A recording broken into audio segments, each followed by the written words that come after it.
UFOs are real, burgeoning, not going away. I'm your intrepid host, L.A. Marzulli. Welcome once again here on YouTube. We do a show every day. Don't wait for the algorithm to say, hey, we've got a new show. We're here every single day. Why? Because the times we are living in are absolutely unprecedented. And news and incidences are happening so fast. That's why we're here. Anyway, we'll get into this first. A word from our very trusted sponsor. As we wrap up 2025, it's a good time to slow down and reflect on the year. If there's one thing we've all learned, it's that uncertainty isn't temporary. It's the world we live in now. Waiting for things to go back to normal isn't a plan, it's a gamble. For over a decade, my friends at Noble Gold Investments have helped Americans just like you protect themselves and the people they love by diversifying their wealth with gold and silver.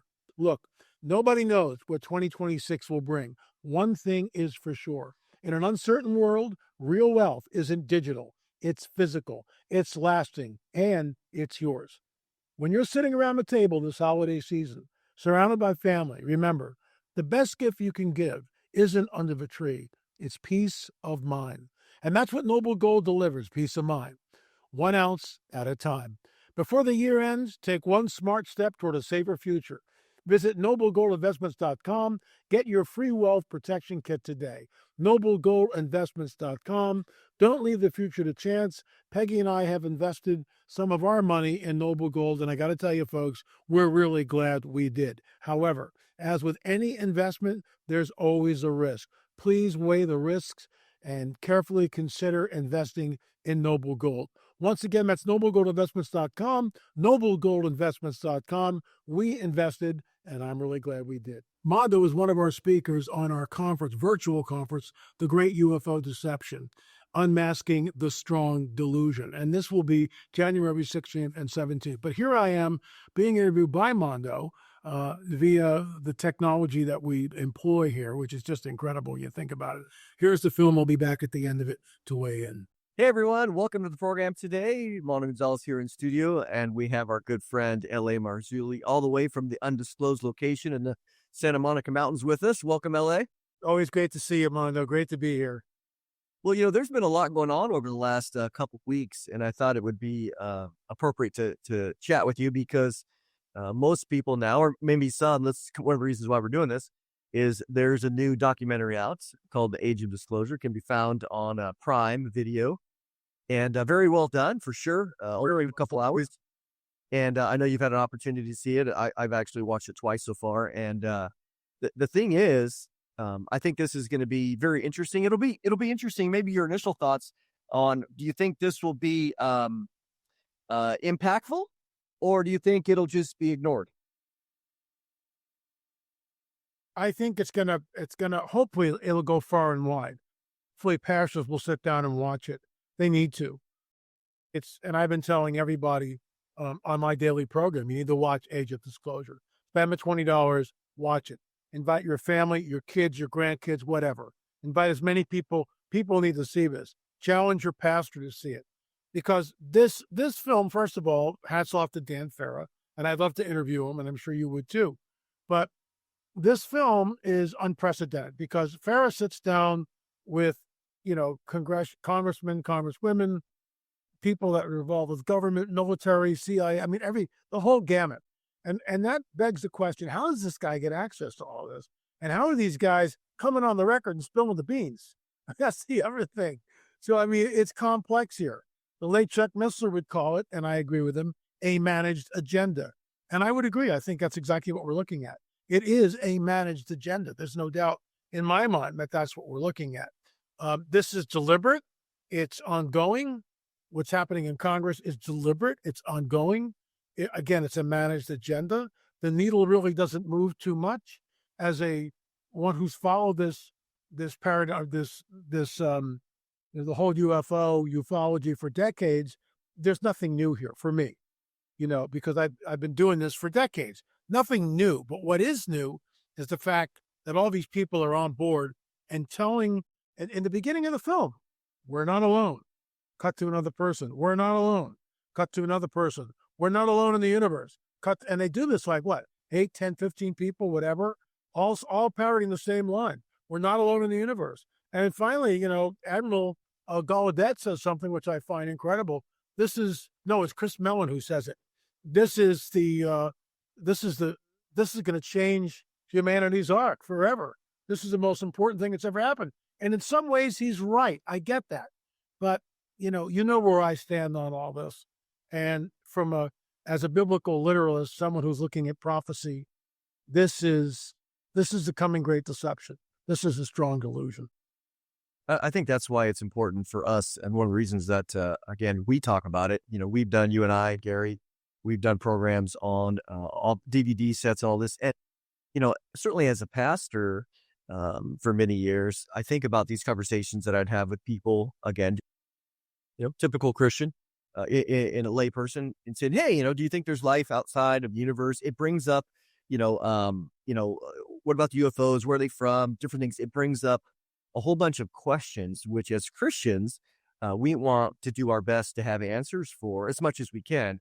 And let me just say up front that as we discuss some of this, I think of Deuteronomy 29:29. The secret things belong to the Lord. Okay, but those things he has revealed, he's revealed to us, and they're ours to search out. Proverbs 25:2, right? God conceals, to God's glory to conceal a matter. It's the glory of the kings to seek it out. So it's to our glory and enrichment to seek out, squeeze out as much as we can with the hints that we see in Scripture. Obviously, not to make too much of them, but also not to make too little of them. So that's the balance that we have. I think too that these are phenomenal questions that are coming up. Again, as you mentioned, you have all these professionals, these career military people or political people that are coming out saying, think about that phrase, we're not alone in the universe. And so you have this idea of disclosure being put out here. Now, for some people, they're like, well, unless a current president or somebody else says it, I'm not going to believe it. Well, that's fine. But the fact of the matter is, there are dozens. He interviews dozens of people who are involved in all these things. So what it does is it brings to the forefront, and this is what I want to talk about. It brings up questions, theological questions, which I want to get to eventually. Here we have right at the forefront. You wrote a book, The Rungs of Disclosure, which it's almost like you followed. Yeah, it's almost like you followed your outline of what you. Yeah, almost from 2017 on. And so what you have in written form, this is in a certainly in a film form, and obviously, as you mentioned, able to interview many of these key people, senators, defense intelligence agencies, etc., which again, very, very powerful. So let's come out right at the front. Do you think that this movie, it's called The Age of Disclosure, it's getting, again, documented going back, many, many years. Do you think this movie itself is one of the acts of disclosure? Yeah, this movie, I think, is the 25th rung on the ladder of disclosure. You can go to rungsofdisclosure.com and you can see the rungs that are there. It parallels the book Rungs of Disclosure. And that's not, I'm not accusing him in any way, shape, or form of plagiarism or anything like that. No. I mean, you just look at what's going on. There was a progression from 2017 to, just the release was last Friday, the day after Thanksgiving. So look, something is going on. And all these people are saying, congressmen, the government officials, CIA people, I mean, the whole deal, right? They're saying we're not alone in the universe. Well, okay, I agree with them. We're not alone. But what are these entities? Because these entities are visiting us. And what bothered me about the film is they never, ever touched on the dark side of this thing. They never looked at the counter mutilations. They never looked at the abduction phenomena. Never. They never looked at the hybrids, Dr. David Jacobs walking amongst us. And we cover that in our, my business partner, Gil Zimmerman, and I, we have, 10 films on this. I know you guys sell this. And there, by the way, is the Kumbergaz UFO. Best UFO ever, in my opinion, because you see the beings right there. So, really, there's a glare on the package, so you're going to have to, maybe Tower can throw that in, because I know he's got it. But that's the best UFO footage I've ever seen, taken by the late Dr. Roger Lear over Lake Kumbergaz in Turkey, years ago. And you can see the beings inside the craft, and that craft is sitting there for hours, literally for hours. So it's like, they paint this picture, well, the technology and the back engineering, it goes back to Bob Lazar in the 90s. who claim to be doing that at S4, Area 51, S4, back engineering the propulsion system for, crash retrieval. I mean, when you start going down the rungs or looking at the rungs, and you start looking at like Philip Corso's book, Day After Roswell, when you look at Walter G. Hunt, I actually did a program on this, his deathbed affidavit, which may or may not be a construct. Typical. We really don't know. Did he write that, or did he just sign his name on it, or was it given by somebody else to bolster? We have no idea. And now with AI, we really have no idea. Mondo, are you real? Or am I looking at AI? Right? This is where we are. So the bottom line is these entities have been visiting us, I'll quote Derek Gilbert, for thousands of years. We both know that they have. But what are they really? Are they the Anunnaki, which a lot of New Agers hold on to? Well, you can call them whatever you want to call them, but the Anunnaki are just another name, in my opinion, to fallen angels. And these entities have been interacting with mankind literally for thousands and thousands of years. Native Americans, primitive cultures, like in Africa, Australia. When I say primitive culture, that's sort of a derogatory word. People who don't have modern conveniences, let's say, go back 150 years, very primitive, still kind of living in what we would call the Stone Age, which is fine. But they had a very robust culture, and they had things work. Well, they talk about the sky gods, Australia, Native Americans, and Africa, all over the globe, talk about the sky gods coming down, taking the women, to where have I heard that before, and, doing other things with them. Look at the Sitika, which now we're on the trail of a Nephilim here. But, Sarah Winnemaka talks about the Sitika coming into the villages and taking the children and eating them and raping the women. I mean, it's everywhere. It's ubiquitous. It's a global phenomenon. But all that to say this, we are being visited. What are they? They're not extraterrestrials, including the Anunnaki. They are fallen angels, which have the ability to shapeshift, appear as an angel of light or whatever else they want to appear as. And it's all about Basid, Gary Stearman, Genesis 3:15. They have been creating hybrids literally for, I would say, thousands of years. So, I want to get to some of the biblical ramifications probably, in a little bit, but let's kind of lay some groundwork here, because one of the things that you see going back to 2017 and kind of the start of the disclosure movement, Lou Elizondo is a major figure in the film, no doubt, worked for ATIP, which it's important for people to understand a lot of these acronyms, UAP, unidentified anomalous phenomena or aerial phenomena. You get that, which kind of replaced the UFO terminology. You have others. Deliberate. Yep. All day long. Yep. They try to remove themselves from, when you say phenomenon, that doesn't always necessarily mean physical, where an object does, or you have a USO, unidentified submerged object, things coming out of the ocean. So they talk about all these things. But one of the things that they talk in the front there, LA, which I thought was helpful, is with the research of ATIP or the US, or the UAP task force.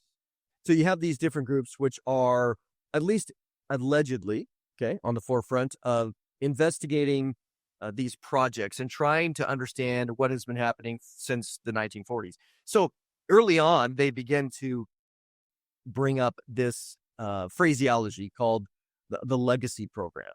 And so talk about that, what it is, and talk about how it operates independently of what we understand as direct congressional or presidential even oversight. This goes back to 1947, when at the crash in Roswell. And, people have come up and, I'm not going to disparage anybody. I'm not going to name names. Believe what you want to believe. I don't care at this point. Go out to the debris field and bring back some metal, and then we'll talk, okay? Because we've done that. And I'm boasting. Gil Zimmerman and I, Chuck Sikowski, Frank Kimbler, we went out to the debris field. And Chuck and Frank we're the only film company, according to Chuck Sikowski. I could be corrected here, but according to Chuck, we are the only film company on record to ever show a piece of the metal coming up out of the ground. That's it. Nobody else has done that. And we've had it analyzed, and it's an aluminum alloy, but it's in between two known aluminum alloys. And we've been to 3 different labs with 3 different pieces of the metal. They all said the same thing. Well, it's an aluminum alloy, but it doesn't match anything that we have. More testing needs to be done. Roswell was a crash. The 509, a deliberate crash, in my opinion. There's a clip, I think it's Puthoff that says it in the film Age of Disclosure. He talks about that some of the craft were actually deliberately crashed as gifts. As gifts. You know, where have I heard that before? You go back to 1998, and I'm writing, Nephilim, The Truth Is Here, and I'm talking to the late David Flynn. And I remember coming up to the line and going, sounds really weird, man. I don't know. And I said, David, is it possible that they actually deliberately crashed the UFO at Roswell? And he said, yeah, I know what you mean, but it's a strong possibility, and that's what I believe. So I'm not saying it is because we don't know. I mean, you can't sit down with a fallen angel and go, excuse me, I'm here with Beelzebub, and thanks for joining us today, Mr. B. Reveal our secret. I mean, it's like, man, it ain't never going to happen. So this is like, we're piling it on. If it is, look, Jesse Marcel Sr. was there in the debris field. He saw the wreckage, but it's a skip site. So the craft, I got all these props on my desk, the craft comes in and skips. It hits the ground and skips. That's where Jesse Marcel saw. That's where the wreckage is. But then the craft goes another, 15, 17 miles, and that's the site where the craft was retrieved and the bodies. Marcel never saw the craft. Marcel Sr. never saw the bodies, but Walter G. Out did. And that was his deathbed confession, as well as other people did. So, what are we really looking at here? And we don't know. But that was the moment in time where they actually came out with a press conference, press release, RAAF retrieves flying disc, July 8th. July 9th, nope, nothing to see here. It's a weather balloon. And to think that Jesse Marcel Sr. would mistake a weather balloon for, and the picture says it all right there. Look at the body language. Look at his eyes as he's holding a weather balloon. It's like in the film Exoneration, we have a clip that Jesse Marcel's back at the debris field decades later. He's an old man now, obviously in his old age, retired. And he goes, they wanted me to get up and talk to the press, but that's not what I did. That's not what I didn't do that. So General Ramey told everybody it was a weather balloon. And he looks right at the camera and he goes, but we both knew differently. It's like, it's like, seriously? But we both knew different. And why did he say that? Because he's the Lee Harvey Oswald of ufology. I mean, he really is. He's the patsy. He's the fall guy. But nothing to see here. To think that Marcel Sr., I mean, this is like a 3-hour conversation in itself. That's why we have a whole film on it. That the intelligence officer of the 509th Bombing Group would somehow be Elmer Fudd. It ain't going to happen. The 509th is the premier bombing group in the entire world. They're the guys that dropped the atom bomb on Hiroshima and Nagasaki. And they're going to hand this over to Elmer Fudd? No way. No way. This guy was trained, knew everything that was out there, everything. And to think that he would mistake a weather balloon, which he handled and saw every day while on the base in Roswell, New Mexico, for pieces of metal from an unknown world, is patently absurd. And that starts to cover up. And then you get the crash retrieval teams. You get allegedly with Eisenhower, where he goes missing with the dental thing. Classic wag the dog. I just love it. It's unbelievable, right? Was there a quid pro quo? Just like the Book of Enoch. See, when Jesus says it'll be like the days of Noah, we'll read the Book of Enoch. When the fallen angels come down, there's a quid pro quo. They just can't go in and take the women. They have to have permission. Now, that's a little bit conjecture on my part. But there's this quid pro quo. Hey, we'll give you the technology. We'll show you how to make these great spears and bow and arrows. Just give us access to the babes. Yeah, see? And so that's what's going on. And I think it happened with Eisenhower. I really do. I think they got access to the population. And that, you see, you get, this is the sequence, and it's really important you get this. because in 45, you get Hiroshima and Nagasaki. 47, just, not that far, because, it's like, it's July in 47. When was Hiroshima? When was Nagasaki? I think towards late summer, early fall. It's not that far away. So all of a sudden you get 45 Nagasaki, Hiroshima, 47 the Roswell event, right? 48 Israel becomes a nation. It's all very, very compact, and then the entire UFO phenomena as we know it takes off. That's when the whole thing starts happening in the 50s. Cattle mutilations, abductions, the sightings go through the roof. There's a flyby right over the Capitol. Yeah. In the 50s. What are you going to do with that, right? You get the Betty and Barney Hill, the first abduction that we hear about, right? And then you get and see, unless you're really studying this stuff, you don't understand that there's been generations now that's gone by since the 47 Roswell crash. And so, you talk about the legacy. Well, they've been doing this stuff, the back engineering, the stuff that Bob Lazar talks about, the stuff that Philip Corso talks about day after Roswell, other researchers. The back engineering has been going on for decades. There's no congressional oversight. And some of this stuff was sent, and Rubio talks about it in the film. Marco Rubio talks about it in the film. So you get this elected official here, and he hands off a piece of, technology to, let's say, Raytheon. Raytheon begins to back engineer it. So 8 years go by, this guy's gone. New guy comes up, has no idea that Raytheon's got this stuff. That's how the game is played. There's no congressional oversight. This is why when Nancy Mace, and I think it was Anna Paulina Luna together, I think they were together with this, I'm not sure. So it's either one or the other or both. And they go, well, we want to see this. And some non-elected official comes up and goes, no, you can't see this. This is classified. This is national security. And I write this in the Netflix trilogy. This was national security. That's the overarching umbrella that goes into what you had for lunch 2 weeks ago. That's national security. We can't tell you if you had a cheeseburger. Sorry. Yeah. That's classified information, and you don't have I need to know. So, I mean, this is how the game is played. It's unbelievable. So there is no congressional oversight.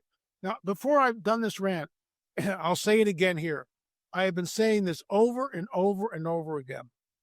What needs to happen is our president, Donald J. Trump, needs to write an executive order and get 500 of the best of the best of the best. Send 250, the Marines, the SEALs, I mean, the whole crew, embedded with congressmen, congresswomen, senators, the whole deal. Press conference, 250 go to Wright-Patterson Field, 250 go to Area 51. Excuse me, this is an executive order from your president. We're coming in right now. We want to see everything. Now, if they do that, I mean, the American people are going to flip. Why have you been hiding this for decades? Because they have been hiding it for decades.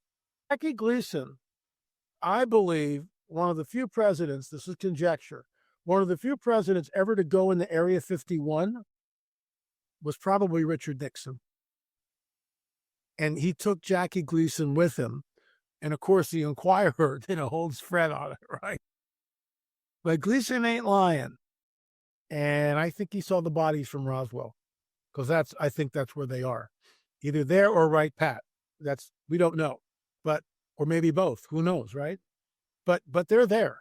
They're absolutely there. And see, this is problematic. That they know.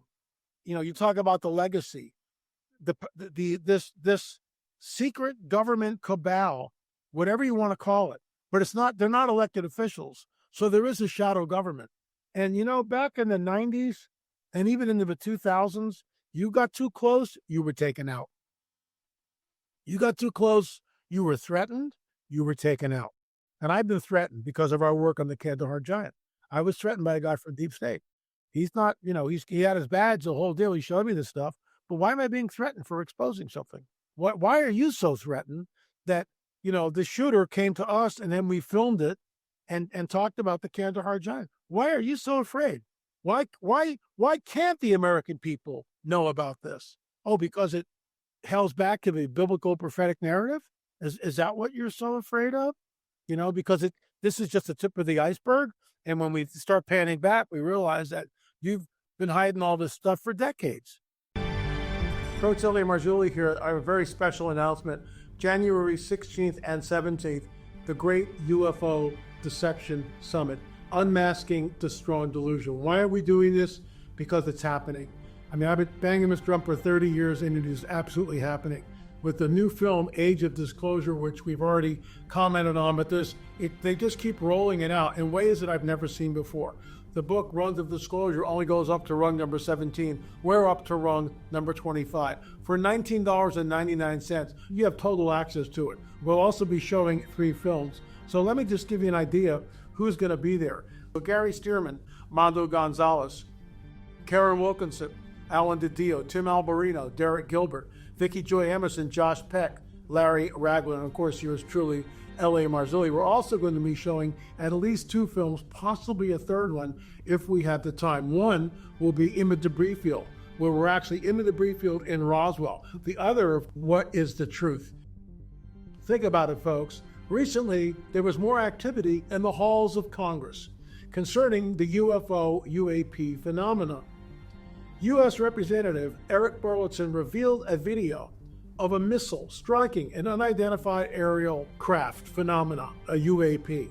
With the release of the film, Age of Disclosure, in the very beginning of the film, at least half a dozen people who are ex-military, ex-government officials, congressmen, congresswomen, scientists, physicists, and others state on the record, that we are not alone, that we are not alone. Think about that. This sets the tone for the rest of the film, as many whistleblowers come forward and state that not only do we have crashed craft, but we have the bodies, the non-human biologics recovered from these crashed craft. Are these intruders really from a faraway star, or are they interdimensional entities with a very nefarious agenda? Jesus warns us that men would faint from fear from what is coming upon the earth. Those words are a very dire warning. The Great UFO Deception Summit 2026, Unmasking the Strong Delusion. Please go to deception2026.com and sign up. It's really important. People need to hear the messages from our speakers. Thanks. I'll see you on January 16th and the 17th.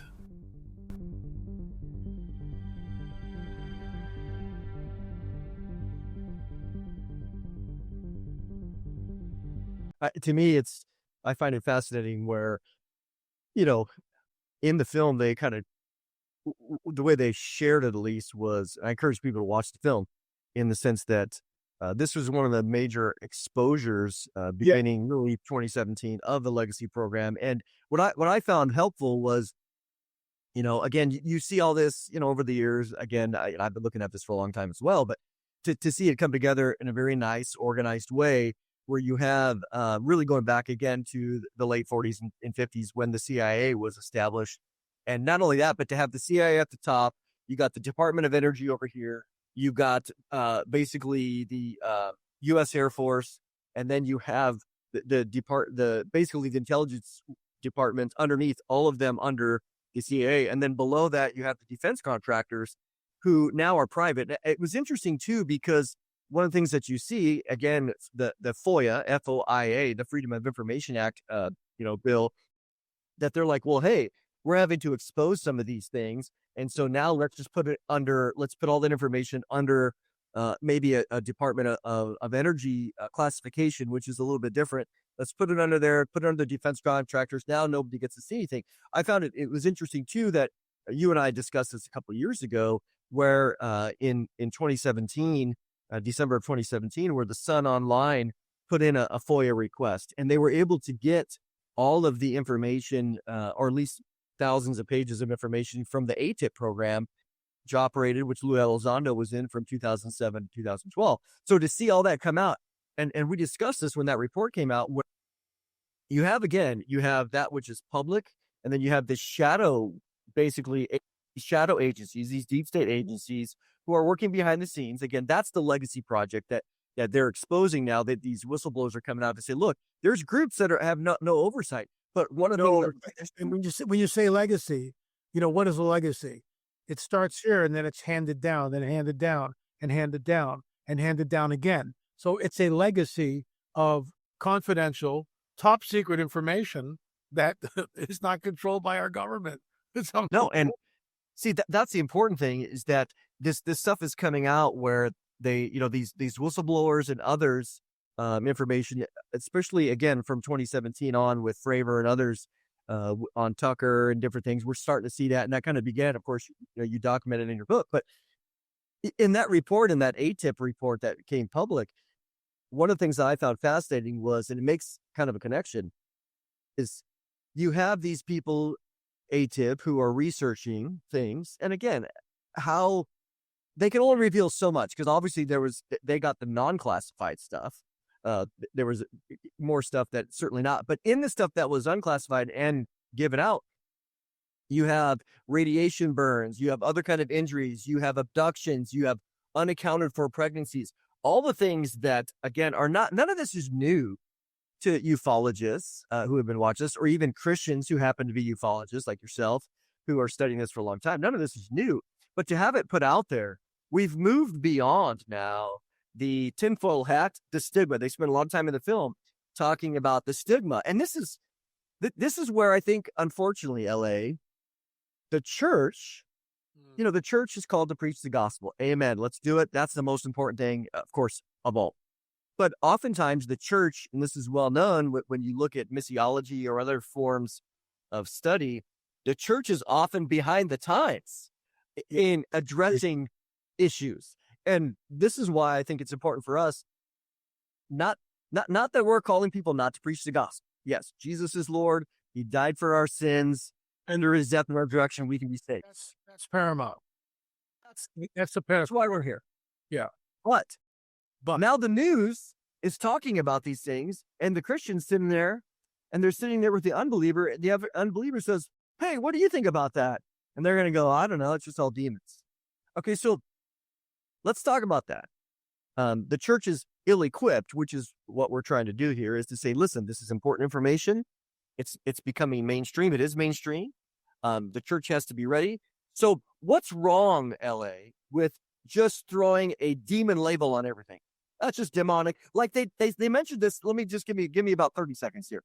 In the film, there's a potential to read it wrong. Lou Elizondo discusses where they're talking, and him and a couple others talking about how in the Pentagon, you have Christian fundamentalists who are resisting Lou Elizondo and others' efforts to bring disclosure and saying, you're poking the devil here. This is all demonic. You need to leave it alone. Well, what's wrong with that statement? And what's true about it and what isn't true about it? Maybe let's discuss that for a moment. Sure. Well, and that would go into the Collins Elite, which is a very dark book, by the way. Nick Redfern wrote it, and it's not for the faint of heart. Very, very dark book. But he's right, and he's done a deep dive, and bully for Nick for writing that book. But there's a group allegedly within the confines of our government, the Collins Elite, who are saying that don't even go there, don't talk about any of this. This is all demonic, this type of stuff, and they're right. They're totally right. It is demonic. I get that, but they need to sit down and get a bigger picture and understand what is happening here, and they need to tie it into the biblical prophetic narrative, where Jesus warns us will be like the days of Noah when he returns. Well, you go back 2,000 years ago, Mondo. Everybody knows what he's talking about. 2,000 years ago, but knucklehead Julius Africanus wasn't even alive then. So the Sethite theory wasn't run up on the theological flagpole, as it were. Nobody knew the Sethite theory because, the knucklehead wasn't around to invent it. That's a couple hundred years later. So everybody knows, the Nephilim will be like the days of Noah. Oh, by the way, Josephus talks about the bones of the Nephilim openly on display at the time when Jesus is walking around. So everybody knows what he's talking about. There is no Sethite theory. It doesn't exist. So they know about the seed. They know about the Nephilim, the giants, the offspring of fallen angels. Everybody's on the same page. So now it gets all obfuscated. Augustine comes in, everything gets spiritualized. We go into the Dark Ages. Nobody can read the Bible. Remember, Tyndale's burned at the stake for translating the Bible in English. Let that just sink in, okay? Burned at the flippin' stake for translating the Bible in English. It's hard to believe, but that's Can't be reading that. And so everything is, is hidden away from the common man. He has no idea what's going on. Till 1444 with Gutenberg and the crew. And then now all of a sudden, you can start to read it. But even then, it's like decades before someone like Darby gets a hold and starts looking at the passages that we read in, 1 Corinthians 15:52 or, 1 Thessalonians 4:16. Behold, I showed you a mystery, we shall not all sleep. The rapture, the idea of being taken out. He didn't invent it. He just had access to the scripture and was able to read it. Hey, look what I found. It's pretty amazing because, people weren't allowed to look at it. They were burned at the stake for doing stuff. So I've gone on 3 different rabbit trails, and I'm trying to get back to what the actual question was. And Mondo, I hate to say it, but I'm completely lost. Well, that's okay because, well, what I see is, again, oftentimes we get stuck on words or, again, specificity, demonic. You think demonic could just, in our modern language, we really just mean, oh, that's evil. Well, okay, well, that's fine. But demonic also has the specific thing as related to a demon, a immaterial, non-physical, unclean spirit, as we see in the Gospels, never being physical, not ever. They try to possess things. These are non-physical things. So that's the issue, LA, is when you have these people, these officials coming on and saying these are physical craft. You obviously just showed us a piece. We've seen biological entities. You see David Grush mentioning that in his testimony before Congress. You got beings that are at four bodies at Roswell, other bodies, different times, different places, different governments. So you can't just say, oh, that's a demon. Well, that doesn't even make any sense at all because demons are immaterial. They're non-tangible. So then, now they might be evil. Okay. But see, this brings up, I'm trying to push a little bit. Yeah. Let me jump in. Let me jump in here. And I was trying to circle around that. So the church has no idea really of what, when Jesus says it'll be like the days of Noah. And then he goes, don't be deceived. Many will come in my name. Men will faint from fear from what's coming upon the earth. Unless those days were shortened, no flesh would survive. And that's a kind of I'm painting with a very broad brush here. And this is the problem with the Collins elite. They're putting everything under the demonic umbrella. They're partially right. But demons, as you just said, are the disembodied spirits of the Nephilim. They are without bodies. So they have to possess a human being, an animal, or an object in order to manifest. Fallen angels do not. They are immortal entities which can pop in and out of this dimension. They can manipulate space, time, matter, and energy in ways that defy our physics. And remember, they can appear as an angel of light, for starters, but they can appear as your dead grandmother if they want to. They can appear as a mighty angel with purple robes and a crown and shining armor and a flaming sword and all. They can do anything that they want to. Metis gets monocyte. I got that from Mustisdar. So the dragon, Satan, knows that he's got all these demons which are earthbound. And he says to himself, this is conjecture, but it's based on decades of research. I need to create an avatar for these bodies to inhabit. Now, how did I get here? I'm reading Whitley Strieber's book, Communion, and other books by Strieber. And in that, he talks about on the ship opening up a drawer and seeing the grays stacked up like this. Other people talk about the grays, right? Like chairs being just stacked like this, one on top of each other. Karen Wilkinson, her book, Stolen Seed, Evil Harvest, which, by the way, of course, shameless plug, but we publish it. And Karen's one of the speakers, as you are, in our virtual conference on January 16th to the 17th. Karen talks about seeing the grays. They're meat suits. So think about it. He creates an avatar. And, oh, wait, that sounds preposterous. Blah, blah, blah, blah, blah. That's because the church has this dumbed down idea of what the supernatural world is. We're looking at something that Satan has been cooking this thing up for who knows how long. And he knows he's got the demons, thousands of them. He just creates the meat suits. They go into the meat suits, the avatars, and those are the grays. I mean, the grays are really weird because, and this is why you can crash a saucer in Roswell and dispose of 4 bodies. Who cares, right? Who cares? Because they're not really there. The demons just leave. They have a slit for a mouth. Apparently, there's no digestive system at all, no reproductive system. They're avatars, they're meat suits. How many times do I have to hear it from Whitley Strieber, Karen Wilkinson, and others, Al Matthews, and others who, Emil Jarek, and all the other abductees I've ever talked to talk about the same thing. So the church has this truncated view of the supernatural, and what they don't, you can't put this whole phenomena under, the monological stuff. Yes, it's part of it, but these are fallen angels. The craft is nuts and bolts. It's real. How do we know that? Right here. We get a piece of the metal, but the craft are real. And when you read 2 Kings chapter 6, thank you, Mondo Gonzales, we talked about this. What's above the Syrian army? You tell me. So Gehazi gets booted out of the tent from Elisha and, open his eyes, Lord. And Gehazi all of a sudden can see into the supernatural world. And where does he see above the Syrian army? I looked up and saw a chariot of fire, chariots, plural, of fire, above the Syrian army. These are UFOs. That's what they are. You can tap dance around that till the cows come home. Gary Stearman's encounter. So the good guys have them and the bad guys have them. You say, well, why do they need that?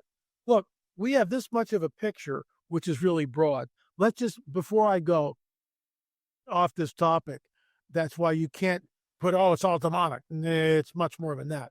When you've talked about this, and when you get Daniel, I remember the late Chuck Messler talking about this. It's one of the few places in the biblical prophetic narrative where we get a window into the unseen realm, quoting Mike Kaiser, The Unseen Realm. Great book, by the way. Hats off, Dr. Mike. So when you look at that, you get this angel that's dispatched. Daniel prays. 21 days later, the angel shows up and goes, hey, I was dispatched, and I would have been here sooner, but I got held up by the Prince of Persia. I had to go get Mike and the boys, and Mike came and they fought. No, that's a 3-hour discussion. They're not thumb wrestling up there, guys. They're not going 1, 2, 3, shoot. Okay, he can go now. No, they're fighting. Can angels be killed? No, they're immortal beings. Can they be wounded? That's a 3-hour discussion. In my opinion, they can be wounded. Because we know in Revelation, Michael and the boys fight with the devil and his angels. They're booted out of the second heaven. I call it the Great Eviction Notice. What are they fighting with? Something he overcomes. They can't be killed, but can they be wounded? Yeah, very possible. We don't know.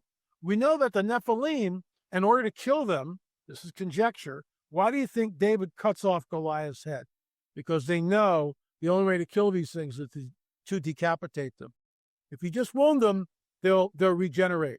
Conjecture, but that's what I think is going on. So you get this idea from Daniel that the spiritual war is there. Well, why can't the angel do an end run? Why does he have to go through the Prince of Persia? 3-hour discussion. Who knows? We don't know. We don't know. The craft are real. Technology in the Bible is real.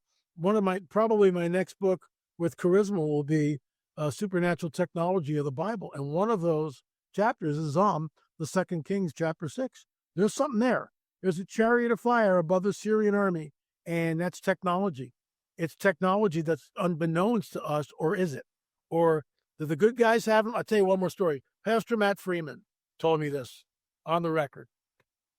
He said he was on a plane trip, a short little hopper from OK City to like Austin or something like that.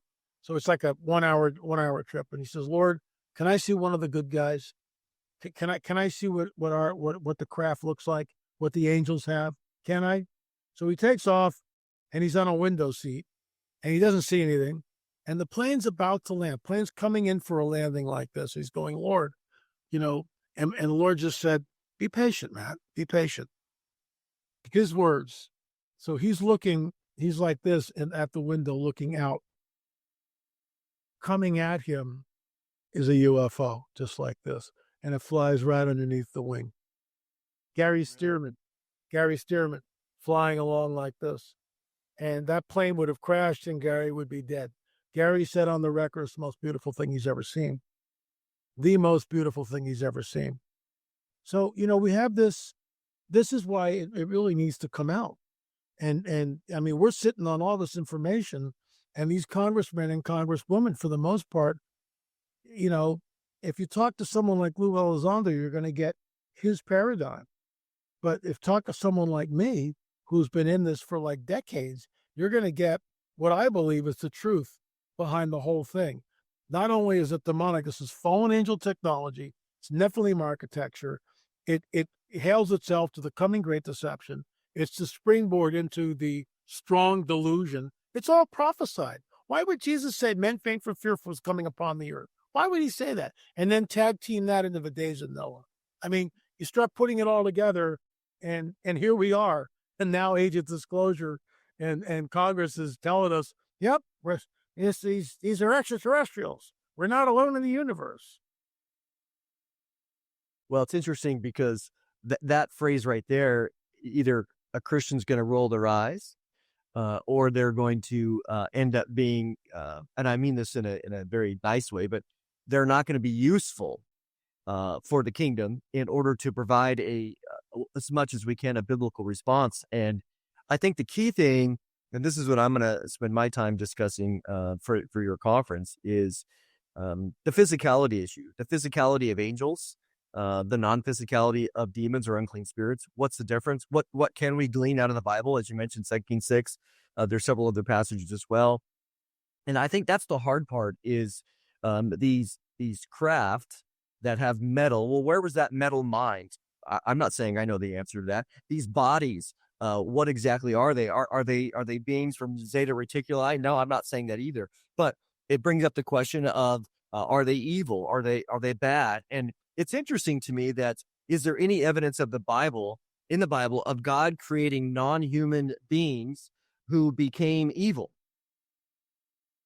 The answer is yes. Clearly, okay, well, we have fallen angels, and we don't know the extent of all that. So certainly, it's not unprecedented that God created beings, and maybe He did create some beings.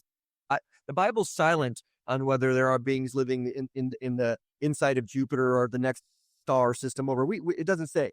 But I had a brother tell me recently, well, if that was the case, God would have had to tell us. And I'm like, well, first of all, have you never read Deuteronomy 29? The secret things belong to the Lord. So there are things that God doesn't tell us, but if He had His reason to create another group of beings out there somewhere, that doesn't violate my faith. Again, God has created non-human beings that have fallen and are still fallen and that are part of God's purpose. And so if that's the case, that's between Him. Now, I'm not saying that's the case, but it does force us to ask the question. Just to say that they're demons, when you have physical things, physical bodies, and others, and we know as well that, or at least it was reported, I'll say it that way, where one of the scientists there, he talks about Bush Senior, just discussing back where it was told to him when he was the CIA intelligence, the director, that there were many craft that showed up at a base. One of them, 3 craft showed up, one landed, an entity got out, was talking to the uniform, and that's all he knew. He was like, well, so is that a real story? Don't know. But the fact of the matter, if it was a real story, is there a biblical framework? And I think the answer certainly is yes, in order to understand these things and to provide what we're saying, a warning that don't fall into the trap of people. And they didn't mention it in this film. And they also did, as you mentioned, they didn't get into abductions or cattle mutilations. They left that out, probably wisely, I suppose, at this point. It was already 2 hours. But you have the Stephen Greers of the world, right, who have been involved in this, and they're friendly. And he has nothing to be afraid of. You're start meditating. Bring them into your life. Call them in. Invite them in. Let's do some seances. He has a critical review of this movie because he talks about how they're all friendly. We're the ones that attack them. They're just being defensive. So all that to say is that the goal is, and again, I'm sure all of us will talk about it more and be able to systematically give a presentation on what the Bible says and its limits, to have an answer again at your virtual conference. But so I think as we maybe we could, and just kind of wrapping it up, talk about your conference and what it's, as much as you can, is in the preliminary information. Absolutely. Help us know what we're gonna address there. Well, first of all, it's a virtual conference, and the reason for this is, people can just watch it. Everything is a pre-record, so definitely you're there. Karen Wilkinson, Alan DiDio, Tim Alberino, Derek Gilbert, Vicky Joy Anderson. There's some other people that might come on, Josh Peck. So, and myself, of course, and there'll be a Q&A, live Q&A on Saturday afternoon. So it starts on Friday. and it will go, Friday night, probably 2 or 3 hours. I'm also going to show the Roswell films and probably the abductions film, and then probably What is the Truth. So you're getting 3 films for free. It's $19.99, and for all that information. And the first 200 people that sign up for the conference get runs of disclosure free. And then the second 200, so the 300 to 500 people, $10 off.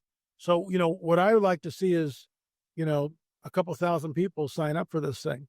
And for $19.99, you can see it. We don't have a link up yet, but it should be up in the next day or two. And the conference is on January 16th and 17th.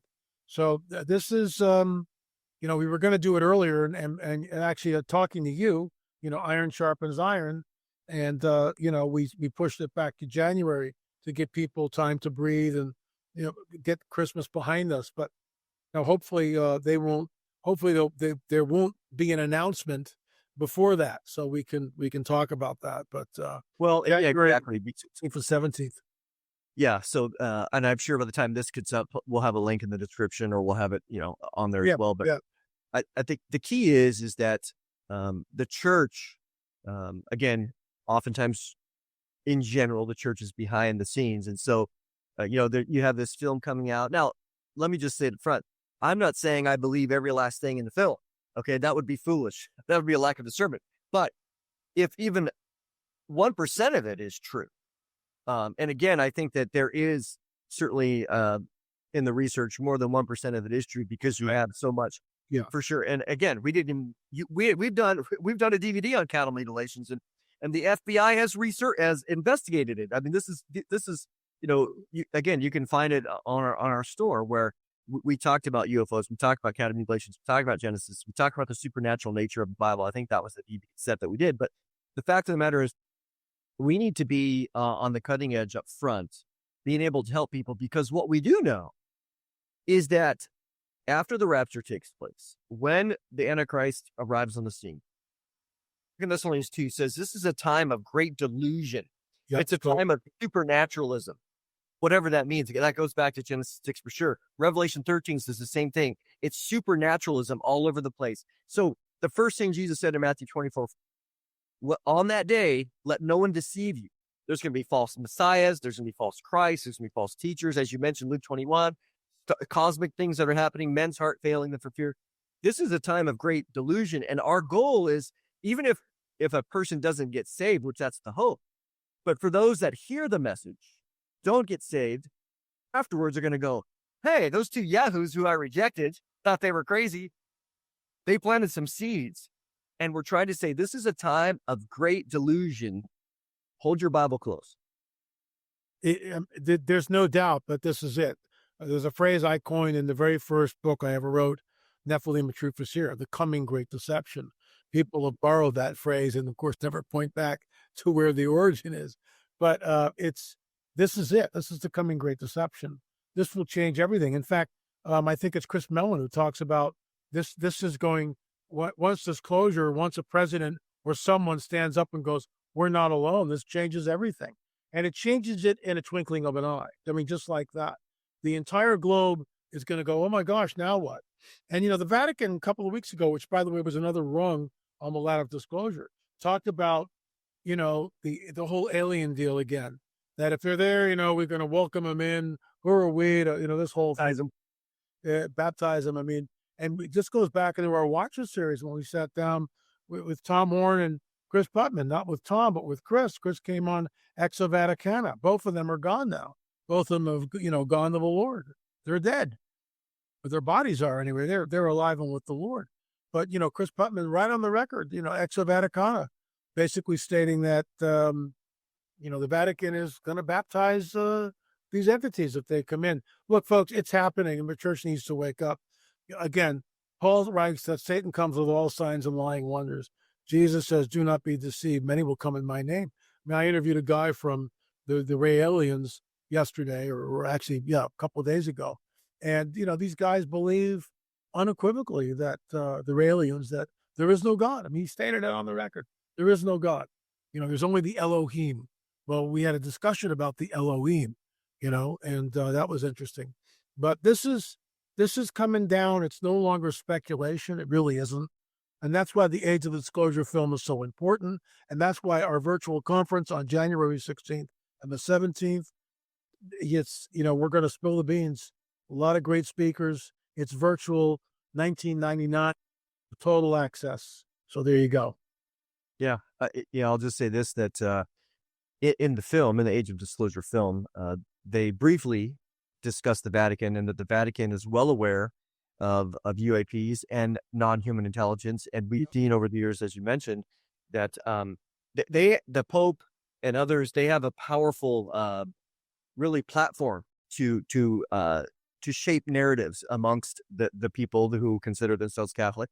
And so to see them in the past, again, we know, all the stuff Tom Horn has done, and others with Tim Alberino and even Steve Quill going down to Mount Graham and researching down there. They have, I would love to, look through their binocular telescope, as we know, called Lucifer. But nevertheless, it's an amazing piece of equipment. But that they're astronomers. It's amazing that you wonder if they even have any faith at all. But they discuss these things. They discuss the idea that, well, either we would baptize them, or some of the theologians of the Catholic Church have said, well, if they come, they might give us a greater understanding of the Creator, and they might give us extra revelation that was not included in the Bible. And so we can learn from our space brothers, which is shocking, that they would even say such a thing. So again, what we're saying here is we have the opportunity to stay ahead of the game, to provide a biblical framework, not a Catholic framework, not a compromising framework that we could potentially see.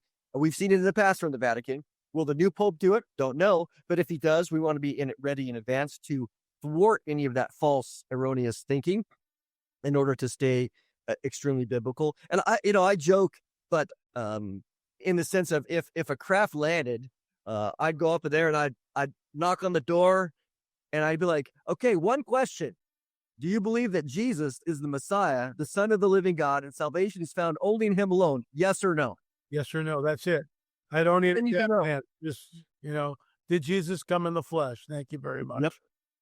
So anyways, well, thank you, LA, as always. Great to be here. Thank you. Just discussing all this, and everyone else, again, be on the lookout for LA's virtual conference coming up next month. We're already in December, and it's going to be a good time. Again, we're trying to, stay ahead of the game here, be as biblical as possible, and to promote the gospel of Jesus Christ, because that is the answer, not any of this new age theology that's coming by various means. The secularism, again, the movie was very secular, whatever, but we're just trying to deal with the information. So thanks for watching. We'll catch you next time. Thanks for watching. Once again, Mondo Gonzales is one of our speakers. It's a virtual conference. Gary Stearman, Mondo Gonzales, Karen Wilkinson, Al Matthews. I just did an interview with Al, Tim Alberino, Larry Radman, and more. You're going to want to check this out. Alan DiDio. I don't want to leave anybody out, but Alan DiDio, Vicky Joy Anderson, Derek Gilbert, Josh Peck. I think that's the whole roster. So it's a virtual conference that starts on the 16th of January around 5 p.m. Pacific, and we'll go probably at about 10 o'clock at night. We'll be showing 2 films for free. So for $19.99, you're getting all these speakers talking about what we believe is the coming Great Deception. It's here. It's happening. If you've not seen Age of Disclosure, you really need to watch that film. That is the nexus for this conference. January 16th and 17th, here's the trailer for it. Hope you enjoy it. I'll see you again tomorrow with another show.